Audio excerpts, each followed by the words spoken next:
YouTube Tamil மக்களுக்கு வணக்கங்க. இன்றைய தலைப்பு பார்த்தீங்கன்னா, தனிஷ்டா பஞ்சமி.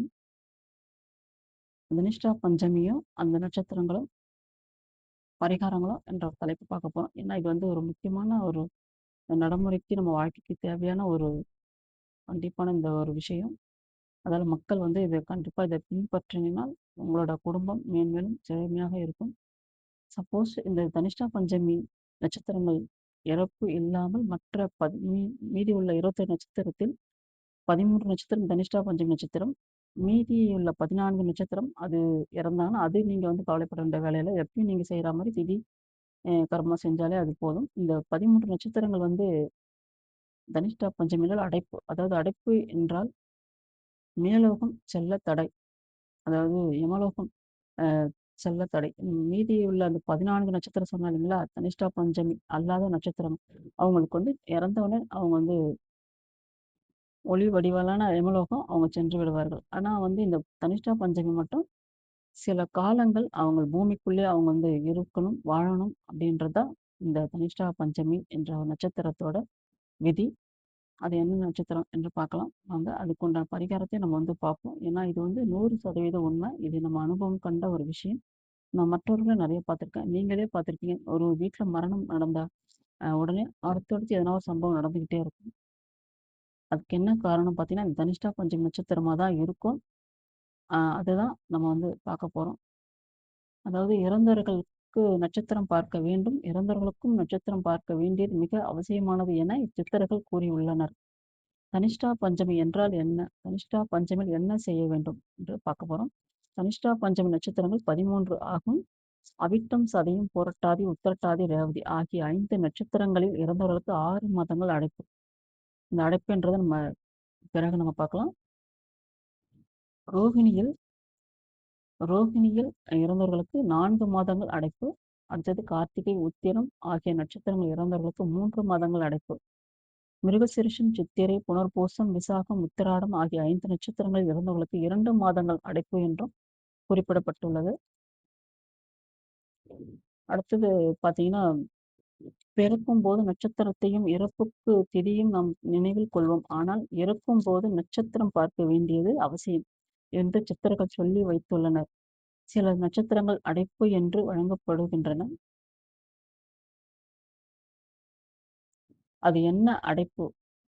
அதாவது கர்ம வினைப்பயன் காரணமாக மேலுலகம் செல்வதற்கு ஏற்படும் தடையே அடைப்பு என்றும் சொல்கிறார்கள். சித்தர்கள் தனிஷ்டா பஞ்சமி என்றழைப்பதும் இந்த நட்சத்திரங்களில் ஏற்படும் மரணங்களைத்தான். தனிஷ்டா பஞ்சமி என்பது ஒரு துர்தேவதையாக சொல்லப்பட்டுள்ளது. அதாவது அந்த நட்சத்திரங்கள்ல இறக்குறவங்க பெருசா ஒண்ணும் இல்ல. எனக்கு சிம்பிளுக்கு என்ன ஒரு அனுபவம் சார்ந்த ஒரு விஷயம். தனிஷ்டா பஞ்சமி அந்த நட்சத்திரத்துல இறக்குறவங்க வந்து என்னன்னு பார்த்தீங்கன்னா, அவங்களோட பேராசை, ஆசை, நிராசை, பூமிக்குள்ளேயே நம்ம வாழணும் என்ற அந்த எண்ணங்களுக்காக தான் இந்த நட்சத்திரங்கள வந்து அவங்க இறப்பாங்க. அப்போ வந்து பார்த்தீங்கன்னா, அவங்க இறந்த பிறகு இந்த 6 மாசம், 3 மாசம், 2 மாசம் இருக்கு இல்லைங்களா? இந்த காலங்கள்ல பூமிக்குள்ளே தான் இருப்பாங்க. அந்த 27 நட்சத்திரத்தில் மீதமுள்ள 14 நட்சத்திரம் வந்து நம்ம இறந்த உடனே அவங்களுக்கு டைரக்ட்டா வந்து எமலோகம் செல்றதுக்கு உண்டான அவங்களுக்கு வழி, ஈஸியான வழி இருக்கு. அத ஒளி வடிவில அவங்க வந்து சென்று விடுவார்கள். இது வந்து பார்த்தீங்கன்னா, இவங்க இந்த பேராசை, நிராசை இருக்கிறதால இந்த இந்த குறிப்பிட்ட நட்சத்திரத்தில அவங்க இறக்கும்போது, பூமிக்குள்ளேயே வந்து அவங்க சுழண்டு இருப்பாங்க. அப்போ வந்து உணவு, நீர் வேணும் இல்லைங்களா? இப்போ அவங்க இறந்தவங்க அ இந்த 14 நட்சத்திரம் உள்ளவங்க டைரக்ட்டா அவங்க வந்து எமலோகம் போகும்போது, அங்க அவங்களுக்கு தண்டனையோ, இல்ல உணவோ எல்லாமே அவங்க வந்து கிடைச்சிரும். இல்ல அங்க அங்க சிச்சுவேஷன் வேற. ஆனா பூமிக்குள்ளே இருக்கும்போது, அந்த பிரேத ஆத்மாவா போனதுக்கப்புறம் அவங்களுக்கு உணவு, நீர் கிடைக்கலாம். அதுதான் துர்தேவதையா வந்து பூலோகத்துல வந்து சுத்திக்கிட்டு இருக்கிறது. அவங்க நமக்கு அதாவது வினைப்பயன் காரணமாக வினைப்பயனே என்னன்னா, நம்மளோட பேராசை, ஆசை, நிராசை தான் அதான் காரணம். மேலுலகம் செல்வதற்கு ஏற்படும் தடையே அடைப்பு என்று சொல்கிறார்கள். அது அடைப்பு என்றால், நீ இந்த நட்சத்திரத்துல இறந்தா, உன்னோட ஆசை, நிராசை எல்லாமே நீங்க வந்து கழிச்சுட்டு, சுத்தமா அதுக்கடுத்து இந்த மாதங்கள் முடிஞ்ச பிற்பாடு நீ வந்து எமலோகம் வரணும் அப்படின்றது அந்த அடைப்புன்ற ஒரு அந்த அது வழி எமலோகம் போற வழி அடைப்பு என்பது தான் இந்த ஒரு பொருள். அடுத்தது வந்து தனிஷ்டா பஞ்சமி என்பது ஒரு குருதேவர் சொல்லப்பட்டுள்ளது. தீய அல்லது அடைப்பு உள்ள நட்சத்திரங்களில் இறந்தவர்கள் வீட்டில் முறையான பரிகாரங்களை கைக்கொள்ளாவிட்டால், இந்த துர்தேவதை புகுந்து அந்த வீட்டில் உள்ளவர்களை அ ஆவி ரூபமாகவோ அல்லது கனவு மூலமாகவோ பிரம்ம ராட்சச ரூபமாகவோ தோன்றி பயமுறுத்தி 6 மாதத்திற்குள் மரணப்படுக்கையில் தள்ளிவிடும் என்பார்கள். இது வந்து மெயின் வந்து நான் கண்ட அனுபவ முறை. அதாவது நீங்க இந்த சொன்ன எல்லா விஷயமும் உண்மைதான். அதாவது கெட்ட கெட்ட கனவுகள், பயமுறுத்துற மாரி ஒரு கனவுகள், திடீர்னு தூக்கத்த கலைக்கிற மாரி ஒரு கனவுகள். அடுத்தது பார்த்தீங்கன்னா, நமக்கு அதாவது இறந்தவர்களோட பிடித்தவர்களுக்கு தான் அதாவது இறந்து போனவங்களுக்கு ஒவ்வொருத்தவங்க பிடிச்சிருப்பாங்களா, குடும்பத்தில உள்ளவங்க யாராவது ஒரு சிலர் பிடிச்சிருக்கும். அவங்களுக்கு தான் மெயின் வந்து அ மரணம் மரண பிரச்சனை வந்து கொடுக்கும். மரணமும் கொடுக்கும். மரணம் சார்ந்த படுக்கையிலும் தள்ளும்ன்றது தான் மெயின் காரணம். இல்லன்னா தொடர் மரணம் வந்துகிட்டே இருக்கும். நம்ம சாதாரணமா ஒருத்தவங்க இறந்தவங்கள வந்து குளிகையில வந்து அ எடுத்துட்டு போயிட்டு அடக்கம் பண்ண மாட்டாங்க. ஏன்னா, அது தொடர் மரணம் வரும்ன்றதுக்காக. அதனால தான் வந்து அந்த மெத்தேடு தான் இந்த நட்சத்திரத்தில இறக்குறவங்களுக்கும் அது நம்ம சரியான கர்மா வேலை அந்த பரிகாரம் செய்யலைன்னா, தொடர் மரணம், தொடர் அசம்பாவிதம் நடக்கும் என்பது தான் இந்த மெயின் ஒரு கான்செப்ட். அதாவது முக்தி பெற்ற முக்தி பெற்ற உயிர்கள் கடந்த காலங்களில் வந்து பார்த்தீங்கன்னா, இந்த அடைப்பு காலங்கள் வந்து முடியும் வரை வீட்டை பூட்டியே வைத்திருப்பார்கள். ஏன்னா, அது அப்பலாம் வந்து அ ஞானிகள், சித்தர்கள்லாம் வந்து அப்போ மனிதர்கள் வந்து நெருக்கமா இருப்பார்கள். அப்போ வந்து அவங்களுக்கு ஈஸியா சில விஷயங்கள்லாம் தெரியும். அவங்க நல்ல ஒரு ஆச்சாரம், அனுஷ்டானம் கடைபிடிச்சதால அவங்களுக்கு விஷயங்கள் தெரிஞ்சதால பார்த்தீங்கன்னா, அந்த 6 மாசமோ, இல்ல 4 மாதம், 3 மாதம் வீட்ட வந்து பூட்டியே வச்சுட்டு, அதுக்கடுத்து இன்னொரு அடுத்த வீடு இருந்தா அதுல இருப்பாங்க. அப்படி இல்லன்னா, ஊர விட்டு அடுத்த இடத்துக்கு போயிட்டு, திரும்ப அந்த மாதங்கள் முடிஞ்சோனே வருவாங்க. அப்படியே போக முடியாத ஒரு சில பேர் தான் நம்ம பரிகாரன்ற பேர்ல கொண்டு வரணும். அதாவது கடந்த காலங்களில் இந்த அடைப்பு காலங்கள் முடியும் வரை வீட்டை பூட்டியே வைத்திருப்பார்கள். சில இடங்களில் இறந்தவர்களுடைய சடலத்தை வாசல் வழியாக கொண்டு செல்லாமல், சுவரை இடித்து அதன் வழியாக எடுத்து கொண்டு போவதும் போன்ற கடுமையான விதிமுறைகளை எல்லாம் கனிஷ்டா பஞ்சமிக்காக கடைபிடித்திருக்கிறார்கள். கூரையை பிரித்து அதன் வழியாக கூட சடலத்தை அப்புறப்படுத்தி உள்ளதை கேள்விப்பட்டிருக்கிறோம். இது எதற்காகன்னா, அந்த தோஷத்துக்காக வாசல் வழியா கொண்டு போனா, அ ஒரு தோஷம் அப்படின்றதுக்காக தான் இந்த மாரி சைடா ஒரு வீடு ஒரு பகுதியில இடிச்சா, இல்ல இன்றைக்கும் நடைமுறையில நான் கேள்விப்பட்டவர்லாம் அப்படிதான் பண்ணிட்டு இருக்காங்க. இந்த நட்சத்திரங்கள அடைப்பு நட்சத்திரத்தில இறந்தவங்கலாம் ஒரு பகுதி வாசல் பகுதி இடிச்சு தான் கொண்டுட்டு போறாங்க. ஏன்னா, அந்த தோஷம் ரொம்ப பாதிக்காம இருக்கும் அப்படின்றது தான் அந்த ஒரு விஷயம். ஒரு மனிதனானவன் எந்த நட்சத்திரத்தில் இறக்கிறானோ, அந்த நட்சத்திரத்தின் வழியாக யமலோகத்திற்கு செல்வதாக சொல்லப்படுகிறது. 27 நட்சத்திரங்களில் இந்த தனிஷ்டா பஞ்சமி நட்சத்திரங்களான 13 நட்சத்திரங்கள் போக மீதமுள்ள 14 நட்சத்திரங்களில் இறப்பவர்கள் விரைவில் தடையேதுமின்றி யமலோகம் அடைகிறார்கள். தனிஷ்டா பஞ்சமி நட்சத்திரத்தில் இறந்தவர்கள் யமலோகம் சென்றடைய அந்த அடைப்பு என்று சொல்லப்பட்டுள்ள கால அவகாசம் தேவைப்படுகிறது. இதே வந்து கருட புராணமும் உறுதிப்படுத்தப்படுகிறது. இன்னும் கருட புராணத்துல நான் படிச்சிருக்கேன். அதையும் உண்மைதான் இதுவும் அப்படி இருக்காலையும் இதற்கு பரிகாரமாக வீட்டையெல்லாம் இடிக்க தேவையில்லை. அந்த குறிப்பிட்ட காலம் வரை இருந்த வீட்டில் ஒரு திண்ணை அமைத்து, அதாவது இறந்திருக்காங்க இல்லைங்களா? அவங்க பகுதியில சும்மா ஒரு ஒரு பலகையோ, இல்ல வந்து மண்ணால போட்ட ஒரு திண்ணை மாரி ஒரு அமைப்பு அமைச்சு, அத மாலை நேரங்களில் வந்து ஒரு தீபம் ஏற்றணும். அதாவது எப்படின்னா, மாலை 6 மணி கரெக்ட்டா ஸ்டார்ட் ஆயிடுச்சுன்னா, 6 மணில கரெக்ட்டா ஏத்தணும். விசிறக்கூடாது. முன்ன பின்ன விசிறக்கூடாது. அது மறுநாள் 6 மணி வரலும் எரியணும். விடியற்காலை 6 மணி வரை. ஏன்னா, அந்த இரவு முழுவதும் விளக்கு எரியணும். இதுக்கு இன்னொரு ஒரு விஷயமும் இருக்கு. அது நம்ம வந்து இன்னொரு டாபிக்ல கருட புராணத்துல வந்து டைரக்ட்டா உங்களுக்கு அந்த ஒரு விஷயம் சொல்றேன். ஏன்னா நம்ம இது வந்து இந்த டாபிக்ல இது மட்டும் நம்ம வந்து தெளிவா நம்ம படுத்திக்கலாம். அதாவது வந்து பார்த்தீங்கன்னா, அ அந்த 6 மணிலேருந்து மறுநாள் 6 மணி வரைக்கும் கண்டிப்பா வந்து விளக்கு எரியணும். அதான் அது அணையக்கூடாதுன்றதுக்காக தான் கூடைய போட்டு அது வந்து கவுக்க சொல்றாங்க. இப்ப நம்ம வந்து விளக்கு ஏத்துனதுக்கு அப்புறம் ஒரு தண்ணீர் வச்சு நெய்வேத்தியம்னா அவங்களுக்கு பிடிச்ச எதனா ஒரு ஒரு உணவு, இல்ல நம்ம செய்ற ஒரு உணவ வந்து அவங்களுக்கு வச்சு கற்பூர ஆரத்தி. செய்து இறைவனிடம் நீங்க வந்து பிரார்த்தனை பண்ணிக்கணும். அதாவது இந்த இந்த உயிருக்கு உணவும் நீரும் சென்றடைய இறைவா நீ உதவ வேண்டும் என்று வேண்டிக் கொண்டு கற்பூர ஆராதனை பிறகு காட்ட வேண்டும். பிறகு தீபம் அணையாதவாறு ஒரு கூடையை போட்டு மூடி வைத்துவிட வேண்டும். அந்த குறிப்பிட்ட நட்சத்திரத்துக்கான காலம் வரை இதை செய்து முடிக்க வேண்டும். அதன் பிறகு அதற்கான கிரியைகளை தகுந்த வேத பயிற்சி பெற்ற அந்தணர்களை கொண்டு செய்து கொள்ள வேண்டும்.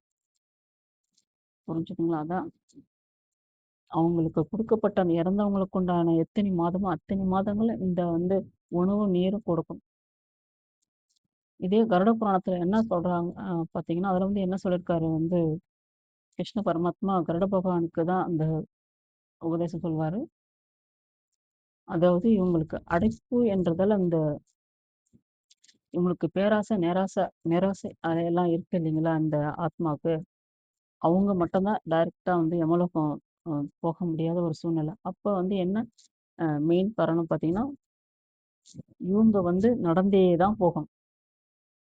அவங்க வந்து ஒளி வடிவா போயிடுவாங்க. மத்த 24 நட்சத்திரத்துல 14 நட்சத்திரம் இறக்குறவங்க ஒளி வடிவா அவங்க வந்து யமலோகம் சென்றடைவாங்க. ஆனா இவங்க வந்து பூமியில இருந்து நடந்து தான் போகணும். அதாவது போற வழியில இருள் இருக்கும். அ அதாவது இருள் இருக்கும். கல்லு, முள்ளு எல்லாமே இருக்கும். அந்த பாதையில போற பாதை எல்லாமே அவங்க நடந்துக்கிட்டே தான் இருக்கணும். 7 உலகம் நம்ம வந்து கேள்விப்பட்டுருக்கோம். அந்த 7 உலகம் ஒவ்வொரு உலகம் ஒரு ஒரு தினுசா இருக்கும். ஒரு ஒரு மாதிரி இருக்கும். ஏன்னா இந்த மரண தருவாயில போயிட்டு வந்தவங்களுக்கு தான் அந்த ஒரு விஷயம் தெரியும். ஏன்னா அந்த விஷயத்துல நாங்களும் வந்து அடிபட்டுருக்கோம். அதனால தான் சொல்றேன். இந்த 7 உலகத்துல அவங்க நடந்து தான் போணும். அவங்களோட ஆசைகள் அப்பதான் அந்த நடந்து போகும்போது எல்லாத்தையும் பார்த்து கொண்டு போவாங்க இல்லைங்களா? பார்த்துக்கிட்டே போணும். ஒவ்வொரு உலகத்துல என்னென்ன இருக்குன்னு அங்க போகும்போது தான் அவங்களுக்கு இருளா இருக்கும். ஒவ்வொரு இடத்துல இருளா இருக்கும். அவங்களால நடக்க முடியாது. பசி, தாகம் எடுக்கும். நடக்க நடக்க.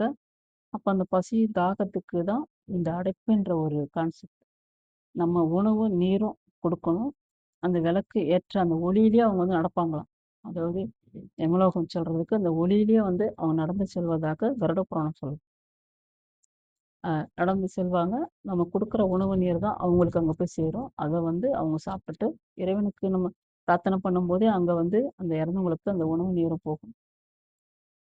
அவங்களும் சாபம் விடாம நமக்கு அ சாப்பாடு கிடைச்சதே என்று சாப்பிட்டு தெம்பா தண்ணிய குடிச்சிட்டு நடப்பாங்க. இரவெல்லாம் நடப்பாங்க. ரெஸ்ட் நடப்பாங்க. அவங்களுக்கு இரவுல நடக்கும்போது ஒளின்றதுக்காக தான் இந்த ஒளிய வந்து நமக்கு ஏத்துறது. ஏன்னா பகல் ஃபுல்லா அவங்களுக்கு வந்து வெயிலோ இல்ல என்னன்னு தெரியல. பகல்ல அவங்களுக்கெல்லாம் இரவுல தான் அவங்க நடப்பாங்க அப்படின்றது கருட புராண விதியில இருக்கு. அப்ப இந்த ஒளியில நம்ம வீட்ல ஏத்துற அந்த ஒளியில அவங்க நடந்து செல்வாங்க அப்படின்றது தான். இருளுல நடக்க முடியாம அவங்க வந்து சாபம் விடுவாங்க. இல்ல ஏதாவது அங்க துர்தேவதைகளா இருக்கும் இல்லையா வழியில ஒவ்வொரு உலகத்திலயும். அப்ப துர்தேவதைகள்ட்ட வந்து அவங்க சிக்காம இருக்கணும் அப்படின்னா அந்த ஒளி தேவை. அப்பதான் அவங்களால தப்பிச்சு, மறைஞ்சு அவங்களால சென்றடைய முடியும். அதனால வந்து பல விஷயங்கள் இன்னும் இருக்கு. கருட புராணம் படிச்சவங்களுக்கு தெரியும். அந்த இறந்த பிரேத ஆத்மா இந்த பரிகாரங்கள் முறையா செய்யணும். அதான் ஈமைக்கு 16 நாள் ஈமைக்கிரைகள் செய்யறது, கர்ம காரியம் செய்யறது எல்லாமே வந்து பார்த்தீங்கன்னா அப்படிதான். அது ஒருத்தவங்க இறந்த உடனே திருமணம் ஆனாலும் எல்லாருக்கும் சாப்பாடு போடுறோம். அ அதாவது இறந்தவர்களுக்கும் நம்ம உணவு அளிக்கிறோம். என்ன காட்டினா, திருமணம் பண்றவங்களுக்கு அவங்களோட கர்மாவ கழிக்கிறதுக்காக உணவு தானம் பண்ணும்போது, அவங்களோட தோஷமோ, இல்ல அவங்களோட அதாவது மற்றும் ஒரு அதாவது எந்த ஒரு விஷயமா இருந்தாலும் நெகட்டிவான விஷயம் அது விலகி அவங்க திருமண பந்தத்தில் இருக்கவங்க நல்லபடியா இருப்பாங்கன்றதுக்காக தான் அந்த தோஷம். ஆனா இறந்தவர்களுக்கும் அதே மாரி தான். ஏன் அந்த ஈமைக்கிரை அப்ப உணவு எல்லாருக்கும் போடுறாங்க அப்படின்னா, இதுதான். உங்களோட கர்மாவ கடைசியா அந்த கழிச்சுட்டு கொஞ்சம் தூய ஆன்மாவா அவங்க வந்து வெளியில அதாவது எமலோகம் போகணும் அப்படின்றது தான். அதுக்கு தான் உணவு அளிக்கிறது. நல்லதுக்கும் உணவு, கெட்டதுக்கும் உணவுன்றது அந்த ஒரு கான்செப்ட் தான். அதே அவங்களுக்கு நேராசை, பேராசை இருக்கிறதால தான் இந்த அடைப்பு நட்சத்திரத்தில அவங்க வந்து இறக்கறது. சரி எடுத்துட்டோம். நம்ம அதையே நம்ம வந்து கண்டுக்காம விட்டோம்னா, நம்ம அத அவங்க நடக்கும்போது இந்த இருளுல வந்து இரவு நேரத்துல அவங்க நடப்பாங்க. பகல்லாம் ரெஸ்ட் எடுப்பாங்க.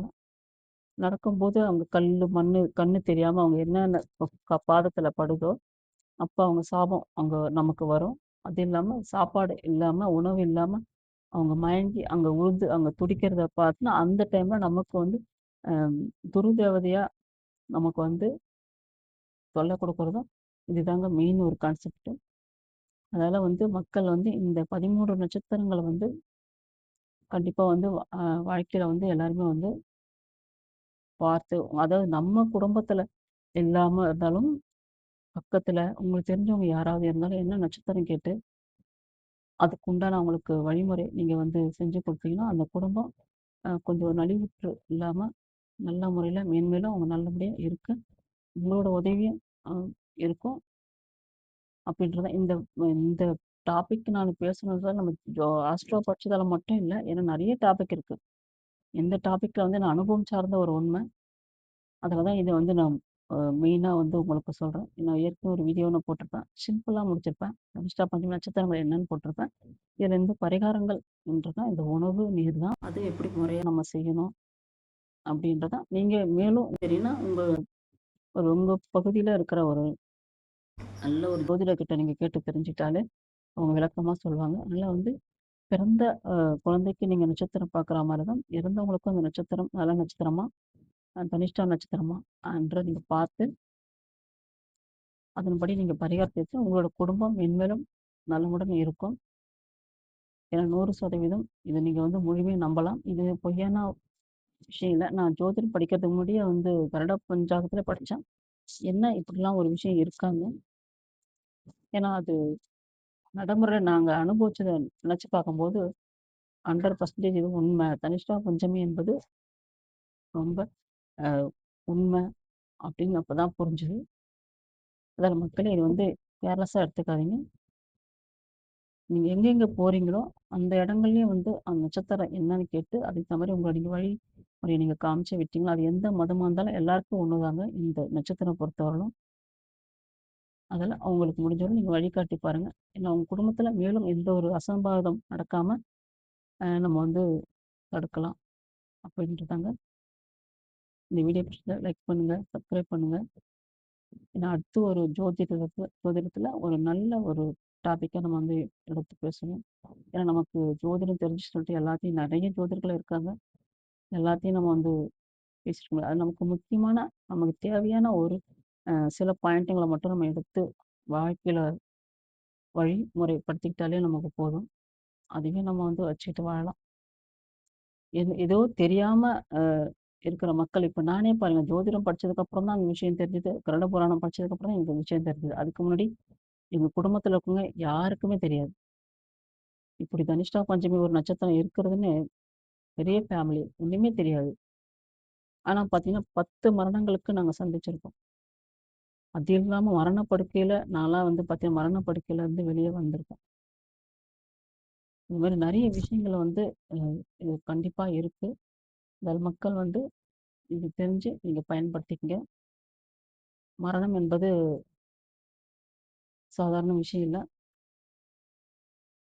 அவங்க எந்த நேரத்தில இறக்குறாங்க அப்படின்றது ரொம்ப ஒரு முக்கியம். அதனால தான் வந்து இறந்த உடனே நட்சத்திரம், நேரம் பார்க்கறது, அதெல்லாம் 100% உண்மைங்க. இத விளையாட்டா யாரும் வந்து நினைக்க வேண்டாம்.